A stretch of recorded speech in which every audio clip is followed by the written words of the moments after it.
ಕೃಷ್ಣಾಯ ವಾಸುದೇವಾಯ ಹರೇ ಪರಮಾತ್ಮನೇ ಪ್ರಣತಕ್ಲೇಶನಾಶಾಯ ಗೋವಿಂದಾಯ ನಮೋ ನಮಃ.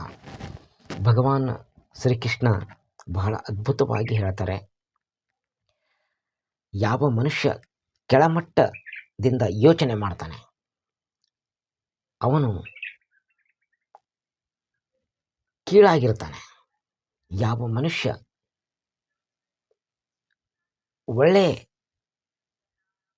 ವಿಚಾರಗಳ ಮಾಡ್ತಾನೆ ಅವನು ಮೇಧಾವಿಯಾಗಿರ್ತಾನೆ. ಹೀಗಾಗಿ ಪ್ರತಿಯೊಬ್ಬ ಮನುಷ್ಯ ಕೂಡ ಒಳ್ಳೆಯ ಆಲೋಚನೆಗಳು ಮಾಡಬೇಕು. ಒಳ್ಳೆಯ ಆಲೋಚನೆ ಮಾಡುವುದರಿಂದ ಅವನ ಪ್ರತಿಯೊಂದು ಕೆಲಸನೂ ಒಳ್ಳೆಯದಾಗಿರ್ತದೆ. ಕೆಟ್ಟ ಆಲೋಚನೆಯಲ್ಲಿ ಮನುಷ್ಯ ಇದ್ದರೆ, ಕೆಟ್ಟ ಆಲೋಚನೆ ಮಾಡ್ತಾ ಇದ್ದರೆ ಅವನು ಮಾಡ್ತಕ್ಕಂಥ ಪ್ರತಿಯೊಂದು ಕೆಲಸನೂ ಕೆಟ್ಟದಾಗಿರ್ತಾವ ಮತ್ತು ಯಾವುದೇ ಕೆಲಸನೂ ಸಕ್ಸಸ್ ಆಗುವುದಿಲ್ಲ. ಅದಕ್ಕಾಗಿ ಹೇಳ್ತಾರೆ, ಮನಸ್ಸನ್ನು ನಿನ್ನ ಹಿಡಿತದಲ್ಲಿರಲಿ. ಅದಕ್ಕಾಗಿ ಮನಸ್ಸು ತನ್ನ ಹಿಡಿತದಲ್ಲಿ ಇಟ್ಕೋಬೇಕಂತ. ಇದು ಬಹಳ ಕಷ್ಟ ಅದ. ಮನುಷ್ಯ ಮನಸ್ಸನ್ನು ತನ್ನ ಹಿಡಿತದಲ್ಲಿ ಇಟ್ಕೊಳ್ಳೋದು ಬಹಳ ಕಷ್ಟ. ಮನಸ್ಸು ಮರ್ಕಟನಂತೆ ಅಂತ ಹೇಳ್ತಾರೆ. ಮನಸ್ಸು ಒಂದು ಕೋತಿ ಹಂಗ. ಮನಸ್ಸು ಯಾರ ಕೈದಾಗೂ ಸಿಗಲ್ಲ. ಮತ್ತು ಅಪ್ಪಿ ಮನುಷ್ಯ ಮನಸ್ಸನ್ನು ತನ್ನ ಹಿಡಿತದಲ್ಲಿ ಇಟ್ಕೊಂಡ್ರೆ ಅವನು ಯೋಗಿ. ಅದಕ್ಕಾಗಿ ಪ್ರತಿಯೊಬ್ಬರು ಮನಸ್ಸನ್ನು ತನ್ನ ಹಿಡಿತದಲ್ಲಿ ಇಟ್ಕೊಳ್ಬೇಕು ಅಂತಂದರೆ ಒಂದು ಅದ್ಭುತವಾಗಿರ್ತಕ್ಕಂಥ ಸೂತ್ರ ಇದೆ. ಅದು ಏನು ಅಂತಂದರೆ, ತಮ್ಮ ಮನಸ್ಸನ್ನು ನೀವು ಬೆಸ್ಟ್ ಫ್ರೆಂಡ್ ಆಗಿ ಮಾಡ್ಕೋಬೇಕು, ಮಿತ್ರನನ್ನಾಗಿ ಮಾಡ್ಕೋಬೇಕು. ಹಂಗೆ ಮಾಡಿದ್ರೆ ಆ ಮನಸ್ಸು ನಿಮ್ಮ ಹಿಡಿತದಲ್ಲಿ ಇರ್ತದೆ. ನೀವು ಹೇಳ್ದಂಗೆ ಕೇಳ್ತವೆ. ಅದಕ್ಕಾಗಿ ಮನಸ್ಸನ್ನು ತನ್ನ ಹಿಡಿತದಲ್ಲಿ ಇಟ್ಕೊಳ್ಬೇಕು. ತನ್ನ ಹಿಡಿತದಲ್ಲಿ ಇಟ್ಕೊಂಡ್ರೆ ಒಳ್ಳೆಯ ವಿಚಾರಗಳನ್ನು ಮಾಡ್ತಾ ಹೋದರೆ ಪ್ರತಿಯೊಂದು ಕೆಲಸನೂ ಸಕ್ಸಸ್ ಆಗ್ತವೆ. ಕೆಟ್ಟ ವಿಚಾರಗಳು ನೀವು ಮಾಡ್ತಾ ಇದ್ರೆ ನೀವು ಮಾಡ್ತಕ್ಕಂಥ ಪ್ರತಿಯೊಂದು ಕೆಲಸನೂ ಕೆಟ್ಟದಾಗಿರ್ತಾವೆ. ಅದಕ್ಕಾಗಿ ಒಳ್ಳೆಯದನ್ನೇ ಯೋಚನೆ ಮಾಡಬೇಕು. ನೀವು ಮಾಡ್ತಕ್ಕಂಥ ಕೆಲಸನೂ ಒಳ್ಳೆಯದಾಗಿರ್ತಾವ. ಅದಕ್ಕಾಗಿ ಈ ಮನಸ್ಸನ್ನು ಜಗತ್ತಿನಲ್ಲಿ ಅತಿ ವೇಗವಾಗಿ ಚಲಿಸ್ತಕ್ಕಂಥದ್ದು, ಯಾವುದೇ ಒಂದು ವಾಹನಕ್ಕಿಂತ ಬಹಳ ವೇಗವಾಗಿ ಚಲಿಸ್ತಕ್ಕಂಥದ್ದು ಜಗತ್ತಿನಲ್ಲಿ ಯಾವುದಾದರೂ ಅದಂದ್ರೆ ಅದು ಮನಸ್ಸದ. ಎಕ್ಸಾಂಪಲ್ ಹೇಳ್ತೀನಿ ನಿಮಗೆ. ನಿಮ್ಮ ಫ್ರೆಂಡ್ ಎಲ್ಲೋ ಮುಂಬೈದಾಗ ನಾನು ಮನಸ್ಸು ಎಲ್ಲಿಗೆ ಹೋಯ್ತು? ಮುಂಬೈಗೆ ಹೋಯ್ತು. ನೀವು ಎಲ್ಲಿದ್ದೀರಿ? ಇಲ್ಲೇ ಇದ್ದೀರಿ, ನಿಮ್ಮ ಮನೆಯಲ್ಲೇ ಇದ್ದೀರಿ. ಬೆಂಗಳೂರಿಗೆ ಹೋಯ್ತು, ದೆಲ್ಲಿಗೆ ಹೋಯ್ತು, ಕಾಶಿಗೆ ಹೋಯ್ತು, ಅಮೇರಿಕಕ್ಕೆ ಹೋಯ್ತು, ಲಂಡನ್, ಜರ್ಮನಿ, ಜಪಾನ್.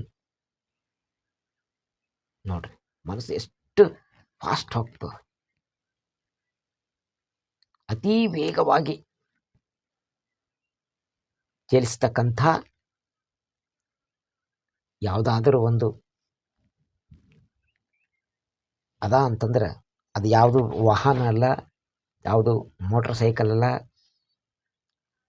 ಏರೋಪ್ಲೇನ್ ಅಲ್ಲ, ರಾಕೆಟ್ ಅಲ್ಲ, ಯಾವುದು ಅಲ್ಲ. ಮನುಷ್ಯನ ಮನಸ್ಸು ಬಹಳ ವೇಗವಾಗಿ ಚಲಿಸ್ತದೆ. ಅಂಥ ಒಂದು ಶಕ್ತಿ ಇರ್ತಕ್ಕಂಥ ಈ ಮನಸ್ಸಿಗೆ ತನ್ನ ಹಿಡಿತದಲ್ಲಿ ಇಟ್ಕೊಳ್ಳೋದು ಬಹಳ ಕಷ್ಟ. ಕೆಲವೊಂದು ತ್ಯಾಗ ಮಾಡ್ಬೇಕಾಗ್ತದೆ ಮನುಷ್ಯ ಮನಸ್ಸನ್ನು ತನ್ನ ಹಿಡಿತದಲ್ಲಿ ಇಟ್ಕೋಬೇಕಂತಂದ್ರೆ. ನೋಡ್ರಿ, ಸಾತ್ವಿಕ ಆಹಾರ ಊಟ ಮಾಡಬೇಕು, ಉಪ್ಪು ಬಹಳ ಕಡಿಮೆ ಊಟ ಮಾಡಬೇಕು, ಖಾರ ಕಡಿಮೆ ಊಟ ಮಾಡಬೇಕು, ಮಸಾಲೆ ಪದಾರ್ಥ ಅಂತೂ ತಿನ್ನಲೇಬಾರದು. ಸಾತ್ವಿಕ ಆಹಾರ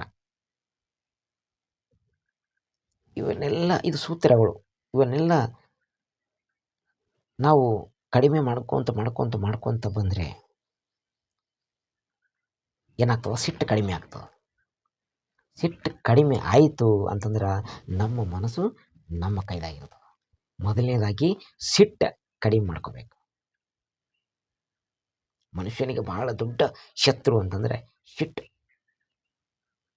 ಆ ಸಿಟ್ಟು ಕಡಿಮೆ ಮಾಡ್ಕೋಬೇಕು ಅಂತಂದರೆ ಕೂಡ ಬಹಳ ಕಷ್ಟ. ಅದಕ್ಕೆ ನಾವು ಆಹಾರ ಪದ್ಧತಿಯಲ್ಲಿರ್ತಕ್ಕಂಥ ಕೆಲವೊಂದು ಅಂಶಗಳನ್ನು ತಿಳ್ಕೋಬೇಕು. ಜಾಸ್ತಿ ಖಾರ ಊಟ ಮಾಡಬಾರ್ದು, ಉಪ್ಪು ಊಟ ಮಾಡಬಾರ್ದು, ನಾನ್ ವೆಜ್ ಅಂತೂ ತಿನ್ನಲೇಬಾರ್ದು.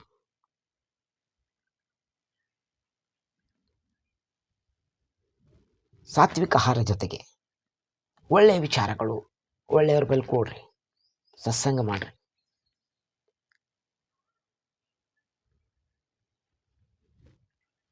ಮಹಾಭಾರತದಲ್ಲಿರ್ತಕ್ಕಂಥ ಗೀತೆ, ಮಹಾಭಾರತ ಓದ್ರಿ, ಸತ್ಸಂಗ ತಿಳ್ಕೊರಿ,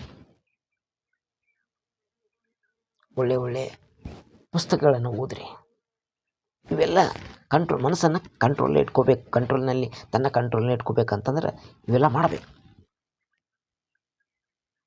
ಧ್ಯಾನ ಮಾಡ್ರಿ, 45 ನಿಮಿಷ ಇಲ್ಲ 1 ನಿಮಿಷ ಧ್ಯಾನ ಮಾಡ್ರಿ.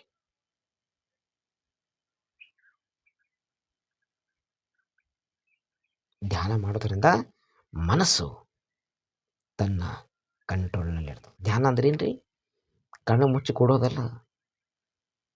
ಮನಸ್ಸಿನಲ್ಲಿ ಓಂಕಾರ ಅಂತಕ್ಕಂಥ ಒಂದು ಬೀಜಾಕ್ಷರವನ್ನು ನಾವು ಪಠಣ ಮಾಡಬೇಕು.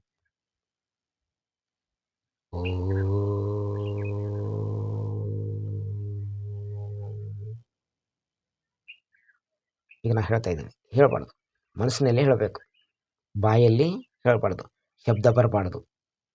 ಇದು ತುಂಬ ಇಂಪಾರ್ಟೆಂಟ್. ಧ್ಯಾನದಲ್ಲಿರ್ತಕ್ಕಂಥ ಶಕ್ತಿ ಭಾಳ ದೊಡ್ಡ ಶಕ್ತಿ. ಅದು ಮನಸ್ಸು ತನ್ನ ಹಿಡಿತದಲ್ಲಿರ್ತದ. ಸಿಟ್ಟು ಬರುವುದಿಲ್ಲ, ಯಾವುದೇ ಕೆಟ್ಟ ವಿಚಾರಗಳು ಬರುವುದಿಲ್ಲ, ಕೆಟ್ಟ ಆಲೋಚನೆಗಳು ಬರುವುದಿಲ್ಲ. ಅದಕ್ಕಾಗಿ 45 ನಿಮಿಷ ಆದರೂ ನೀವು ಧ್ಯಾನ ಮಾಡಬೇಕು.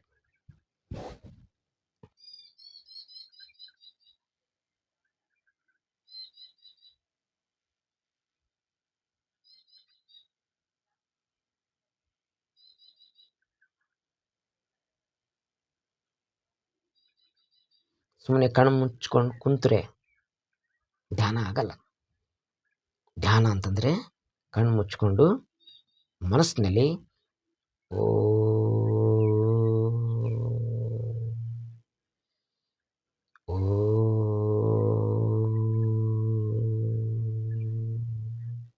ಮನಸ್ಸಿನಲ್ಲಿ ಹೇಳಬೇಕು.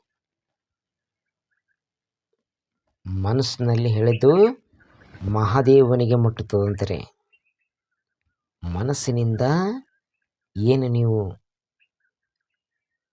ಪೂಜೆ ಮಾಡ್ತೀರಿ, ಧ್ಯಾನ ಮಾಡ್ತೀರಿ, ಅದು ಮಹಾದೇವನಿಗೆ ಹೋಗ್ಬಿಡ್ತದೆ.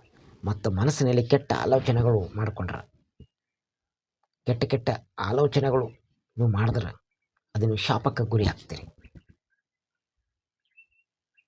ಮನಸ್ಸಿನಲ್ಲಿ ಯಾವುದೋ ಒಂದು ಕೆಟ್ಟ ಆಲೋಚನೆಗಳು, ಅದು ಬಹಳ ದೊಡ್ಡ ಶಾಪ. ಯಾಕಂದರೆ ಮನಸ್ಸಿನಿಂದ ಮಾಡಿದ್ದು ಮಹಾದೇವನಿಗೆ ಹೋಗ್ಬಿಡ್ತದಂತ್ರಿ. ಆ ಪರಮಾತ್ಮನ ಹತ್ತಿರ ಹೋಗ್ತದಂತ, ಅವನಿಗೆ ಮುಟ್ತದ. ಅದಕ್ಕಾಗಿ ಮನಸ್ಸಿನಲ್ಲಿ ಒಳ್ಳೆಯ ವಿಚಾರಗಳನ್ನು ಇಟ್ಕೋಬೇಕು, ಒಳ್ಳೆಯದನ್ನೇ ಯೋಚನೆ ಮಾಡಬೇಕು, ಧ್ಯಾನ ಮಾಡಿರಿ. ಯಾವುದು ಸಿಟ್ಟು ಕಡಿಮೆ ಆಗ್ತದ, ಮತ್ತು ಕೆಟ್ಟ ವಿಚಾರಗಳು ಬರುವುದಿಲ್ಲ, ಕೆಟ್ಟ ಆಲೋಚನೆಗಳು ಬರುವುದಿಲ್ಲ.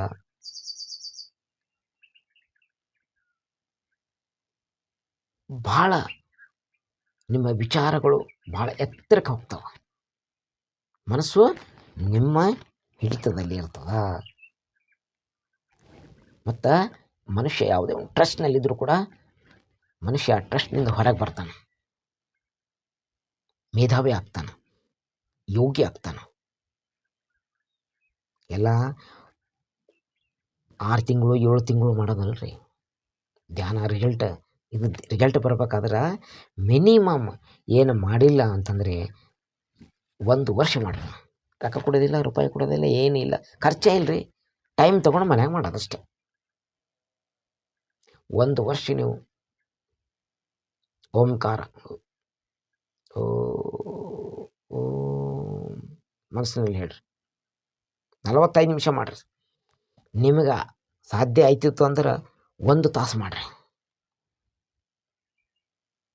ಭಾಳ ಉಪಯುಕ್ತ. ಅದಕ್ಕಾಗಿ ಯಾವುದೇ ಒಂದು ಸಂದರ್ಭದಲ್ಲಿ ಕೂಡ ಕೆಟ್ಟ ಆಲೋಚನೆಗಳು ಬಂದರೆ ಅವಾಗಿಂದ ಬಿಟ್ಟು ಬಿಡ್ರಿ. ಒಳ್ಳೆಯವ್ರ ಹತ್ರ ಕೂಡ್ರಿ, ಸತ್ಸಂಗ ಮಾಡಿರಿ, ಒಳ್ಳೆಯದನ್ನೇ ಯೋಚನೆ ಮಾಡಿರಿ, ಒಳ್ಳೆಯ ಕೆಲಸ ಮಾಡಿರಿ. ಈ ಜಗತ್ತಿಗೆ ಒಳ್ಳೆಯ ಹೆಸರು ತಂದುಕೊಡ್ರಿ.